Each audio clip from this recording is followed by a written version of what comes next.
एक किसान था, मजे की बात बताऊं आपको, गर्मी के ही दिन थे ऐसे ही, और अपनी ये गिलून घटियावली का किसान दिन की धूप में दांतली बाहर रख कर के भूल गया और काम में लग गया। शाम को जब वापिस देखा तो जैसे ही दांतली हाथ में उठे ही देखा हो तो एकदम गर्म हो गई। भोला भाला किसान था, उसने कहा अरे महाराज ये तो गर्म हो गई, लगता है दांतली को बुखार आ गया।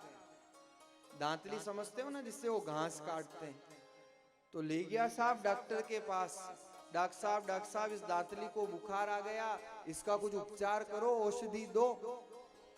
डॉक्टर साहब भी समझ गए कि ये किसान, इससे क्या कहा जाए। डॉक्टर साहब ने कहा एक काम करना, रस्सी बांधना और तुम्हारे खेत में जो कुआं है उसमें इसको डुबो देना, 5 मिनट रखना, वापिस निकालना, तेरी दांतली का बुखार दूर हो जाएगा। महाराज उस किसान ने ऐसा ही किया और वास्तव में वो ठंडी हो गई।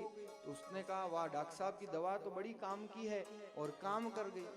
लेकिन थोड़े दिन बीते और उसकी अम्मा बीमार हो गई। अच्छा आप क्यों हंस रहे हो, आपको पता है? आप बिना परहेज के और बिना औषधि की जानकारी के दवा लो तो यही हालत। अब अम्मा बीमार हो गई तो पहले तो उसने सोचा डॉक्टर के पास ले जाऊं, फिर सोचा डॉक्टर साहब के पास जाऊंगा तो फीस देनी पड़ेगी और इतना दूर जाना पड़ेगा, डॉक्टर साहब ने तो इलाज पहले ही बताया है। अब ले गया माताजी को खेत पे। अब पहले ही तो बुखार आ रहा था, हाथ पांव बांधे और उतारा कुएं में। फिर विचार किया दांतली तो छोटी, इसलिए 5 मिनट में ठंडी हो गई, लेकिन अम्मा जी तो बड़ी है। तो महाराज 15 मिनट तक अंदर। माता जी ने कहा क्या कर रहा है, क्या कर रहा है, लेकिन सुना ही नहीं। बोले नहीं, डॉक्टर साहब का इलाज है और इलाज तो करना पड़ेगा।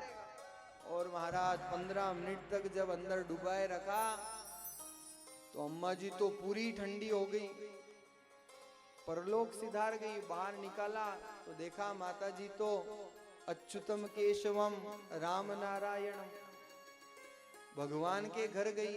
दौड़ा दौड़ा गया डॉक्टर साहब ये क्या किया आपने?